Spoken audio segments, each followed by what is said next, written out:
Hello tout le monde, je suis ravi de vous retrouver aujourd'hui pour qu'on débriefe ensemble les étapes 3 et 4 du Tour d'Espagne 2024.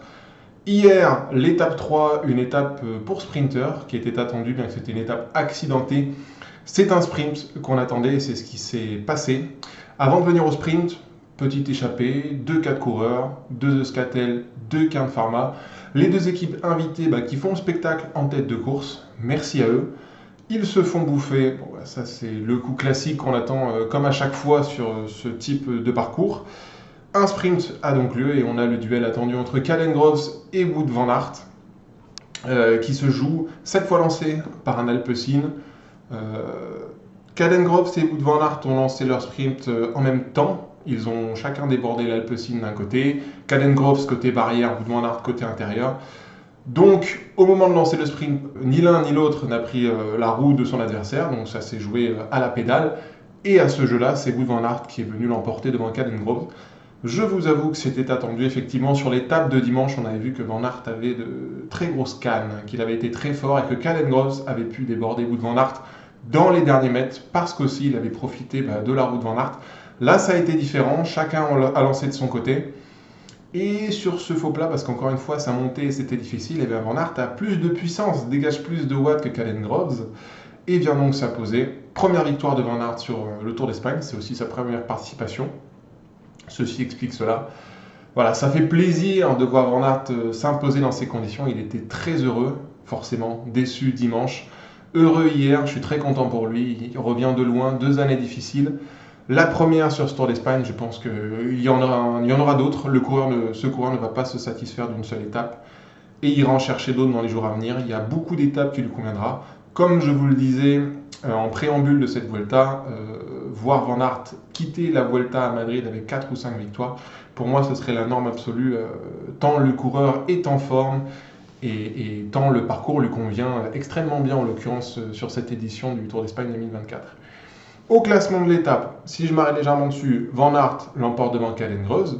Caden-Groves qui s'est très bien défendu, qui en claquera d'autres aussi sur ce Tour d'Espagne à l'image de Van Aert.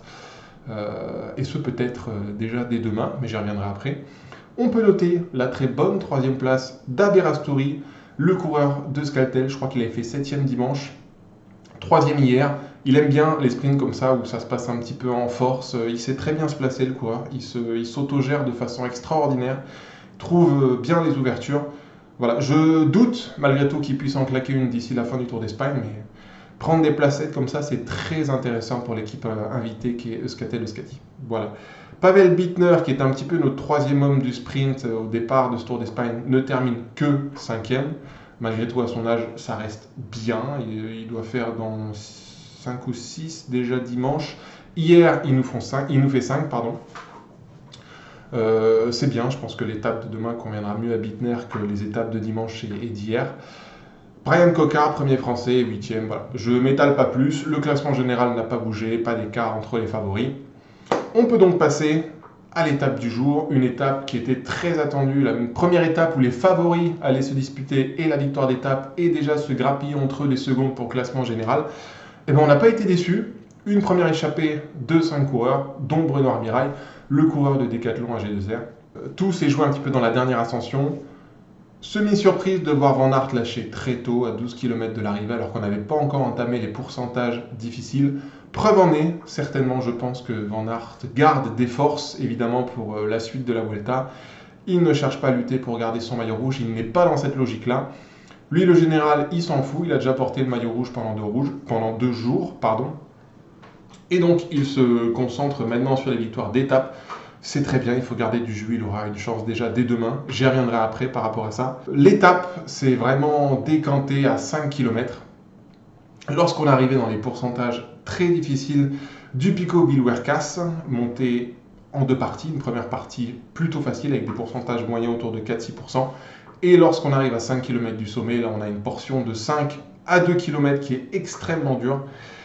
Et c'est UAE qui a commencé à mettre les premières mèches. Jevine qui menait tempo est monté très fort tout de suite dans les premiers pourcentages, suivi par une accélération de Pavel Sivakov. UAE qui a voulu mettre la pression sur Red Bull et Roglic. Ça n'a pas fonctionné. Vous allez le voir, en fait, la lumière va venir d'abord dans un premier temps de Félix Gall qui va mettre un bon pétard tout en moulinant, comme on a l'habitude de le voir, l'Autrichien, qui marche bien, qui m'a fait plaisir aujourd'hui sur cette montée du Pico Bilhuercas. Félix Gall qui s'est échappé et derrière, forcément dans des pourcentages aussi élevés, ça s'est décanté, chacun s'est retrouvé à sa place. Et on a eu la configuration suivante, Félix Gall devant et un groupe de 3 derrière, Primoz Roglic, bien sûr, qui était mon favori du jour, Enric Mas, qui marche toujours extrêmement bien sur les Vuelta de façon générale, 3e place pour Enric Mas, quand même sur la Vuelta, déjà très en forme, après un Tour de France décevant, un peu à l'image de Félix Gall, et la très bonne surprise pour moi de retrouver Lennert van Etvelt, le petit grimpeur belge de 23 ans, dont je vous avais parlé après la Classica San Sebastian et en préambule de ce Tour d'Espagne. Je voulais voir ce grimpeur d'exception en action et on l'a vu aujourd'hui, notamment sur la ligne, on y reviendra juste après. Donc ça, c'était le deuxième groupe derrière Félix Gall, et puis les autres derrière étaient un petit peu un par un, notamment Joao Almeida, Mikel Landa, Mathieu Riccitello, très bonne surprise aussi d'ailleurs. Tout ça, ça s'est regroupé à peu près aux 2 km, une fois qu'on arrive sur le replat, avant d'entamer la dernière butte du kilomètre pour se jouer la victoire, où on avait Roglic, Mas, Van Etvelt et Félix Gall, Almeida et Riccitello. Ça se pack en 6 au kilomètre. Et Mikel Landa, qui revient de nulle part, parvient aussi à revenir à la flamme rouge au kilomètre. On a donc 7 coureurs pour se jouer la victoire d'étape. Ça joue un petit peu, ça roule pas trop. Mikel Landa en profite et part aux 500 mètres, un petit peu moins je pense. Et Lennert van Etvelt réagit tout de suite pour entrer sur Landa, ne s'arrête pas lorsqu'il rattrape Landa et va poursuivre son effort jusqu'à 10 mètres de la ligne. Et Van Etvelt va venir se faire sauter sur la ligne par Primoz Roglic, qui a bien pris la roue du Belge. Je pense que Roglic marquait Van Etvelt et a raison. Van Etvelt, pour un grimpeur, a quand même un punch de taré, de fou. Il sprinte très bien, il a une sacrée vitesse. Le Belge peut mettre de sacrés pétards. Il n'a pas été loin de faire la nique à Roglic. Petite erreur de Van Etvelt qui lève le bras un peu trop tôt pour célébrer sa victoire. Roglic le saute sur la ligne. Qu'il lève le bras ou non, est-ce que ça aurait changé quelque chose? Je ne pense pas. Roglic revenait quand même très fort, a fait les 15 derniers mètres à l'injection pour dépasser Van Etvelt qui lui s'est un petit peu écrasé dans le final. Il faut dire que Van Etvelt a lancé de très loin. Et donc c'est Roglic qui s'impose et qui prend une première victoire d'étape sur ce Tour d'Espagne. Victoire méritée pour Roglic, je vous avoue que sur les pourcentages difficiles, c'est quand même celui qui a fait le plus d'efforts du trio Van Etvelt, Enric Mas et Roglic. Donc voilà, pour quelqu'un qui avait le dos en vrac il y a quelques semaines, fracture de la vertèbre, Roglic et la Vuelta, c'est quand même une sacrée histoire d'amour. 3 classements généraux, déjà, bien parti pour en claquer un 4e. Alors c'est très tôt pour moi de vous dire déjà cela après la 4e étape. Malgré tout, la première semaine c'était quand même la plus dangereuse pour Roglic. Il devait prendre le rythme, prendre l'attention un petit peu et monter en pression. C'est le meilleur des favoris sur le chrono d'ouverture. Sur cette étape, il a clairement montré qu'Enric Mas et Van Etvelt qu'il était le plus fort sur les gros pourcentages. Et à la giclette, comme ça, comme Roglic a l'habitude de le faire, il est imprenable. Clairement, Van Etvelt a tout donné. C'est toujours pas suffisant pour vaincre le vétéran slovène. Donc très belle victoire de Roglic. Au classement d'étape, eh bien les 7 qui se sont joués la victoire d'étape terminent dans le même temps. On peut noter Tiberi, très bien, lui qui double Tour d'Italie, Tour d'Espagne, qui termine à 18 secondes. Georges Bennett et Pavel Sivakov, premiers français, viennent conclure le top 10. Au niveau des écarts de l'étape pour les favoris, j'ai noté donc Roglic, Almeida, Mas et Landa dans le même temps, qui terminent dans les 7. Tiberi à 18 secondes. Sepkus, le tenant du titre, perd 28 secondes. C'est pas une étape qui lui convenait particulièrement. Il n'y avait pas un enchaînement de difficultés que Sepkus aime bien. Ça terminait sur des pourcentages très difficiles.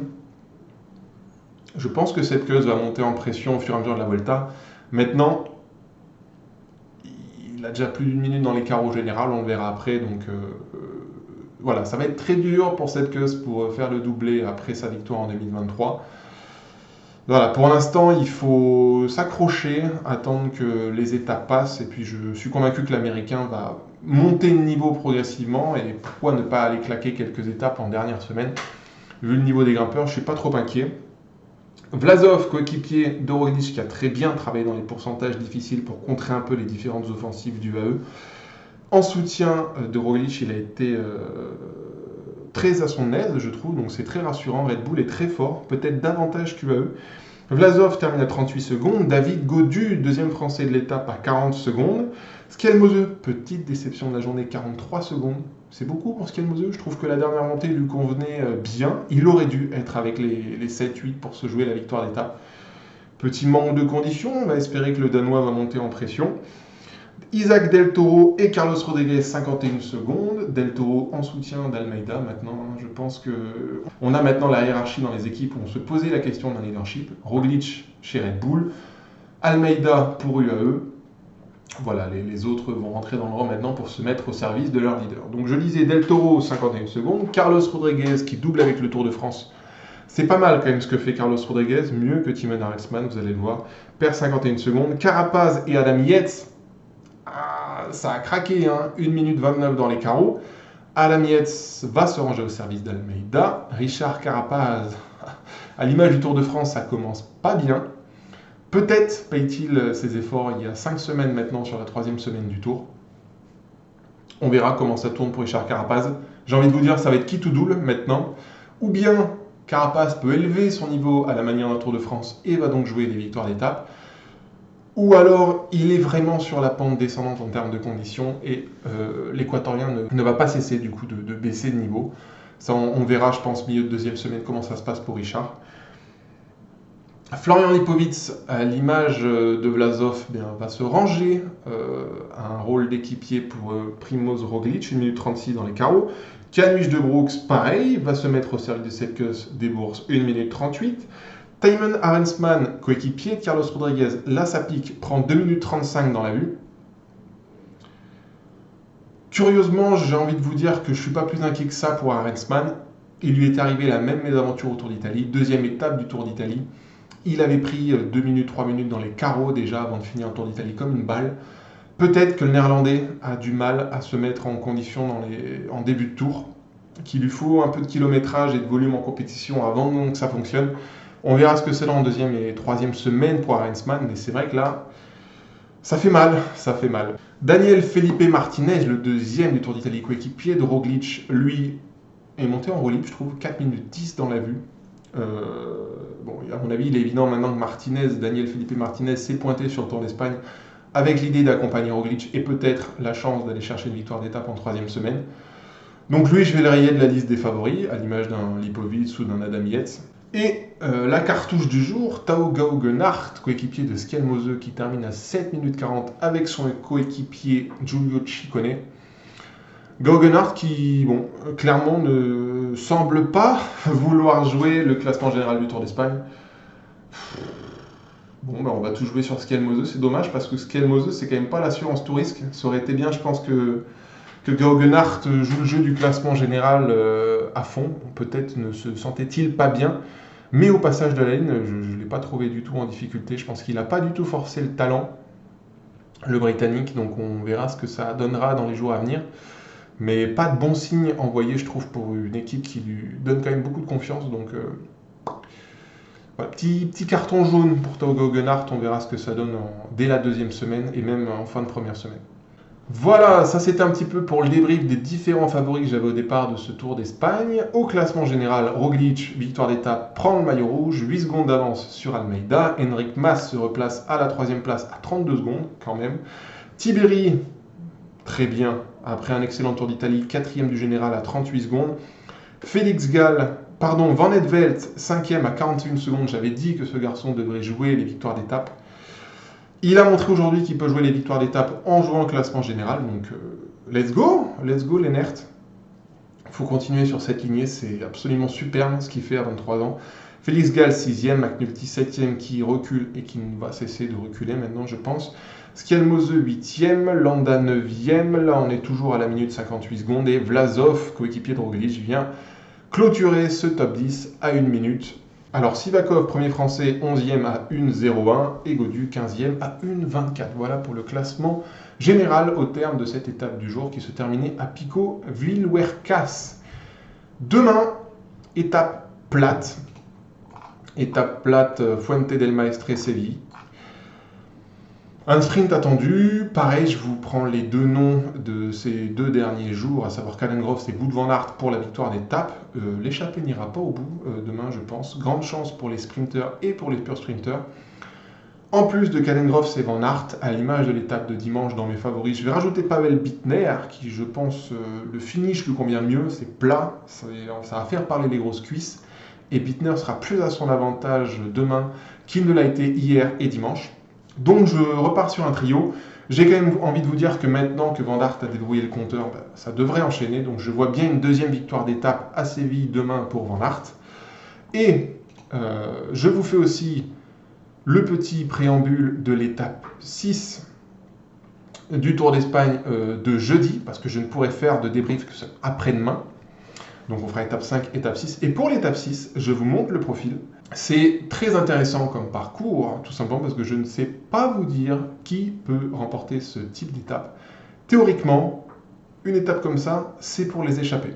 Mais les écarts sont si faibles au général que si l'échappée va au bout, on peut imaginer qu'un membre de l'échappée puisse prendre le maillot rouge. Il y aura des petits filous bloqués entre la 20e et la 30e place au général qui sont à 2-3 minutes de Roglic, qui vont certainement les glisser dans l'échappée, et Roglic n'a pas forcément d'intérêt à garder le maillot rouge pour l'instant, autant économiser ses coéquipiers, donc possibilité que l'échappée aille au bout. Si l'échappée va au bout, bon courage pour sortir le nom du vainqueur. Vraiment là pour moi c'est... Tu prends un nom, voilà, et puis tu essayes de voir si ça te semble cohérent de le voir gagner. Si ça arrive groupé, ça sera un tout petit peloton. La dernière ascension n'est pas très dure, mais suffisamment dure pour écrémer les sprinteurs, les rouleurs, donc ça va arriver avec 30-35 coureurs. Un mec du général peut s'imposer, mais nous avons quelqu'un qui a gagné l'étape hier, qui a de bonnes chances de gagner l'étape demain, qui marche fort, qui roule bien, qui sprint bien et qui passe bien la moyenne montagne, c'est Wout van Aert. Donc si ça arrive groupé jeudi, ça sera pour Van Aert. Si c'est pour une échappée, eh ben, je n'en sais rien. Débrouillez-vous avec ça. Voilà. Allez, c'est tout pour moi. Je vous ai fait le débrief de l'étape d'hier, 3e étape, de l'étape du jour, 4e étape, première étape des mecs du général. Demain, un sprint attendu, je vous dis Wout van Aert. Après-demain, une échappée ou un sprint en petit comité. Si sprint en petit comité, je vous dis Wout van Aert. Si échappé, je vous dis, démerdez-vous. Trouvez un nom, sans moi, je ne me prononce pas. Allez, merci d'avoir suivi cette vidéo. Je vous retrouve jeudi pour ma part pour débriefer les 2 étapes à venir. D'ici là, portez-vous bien et à très vite. Salut, ciao.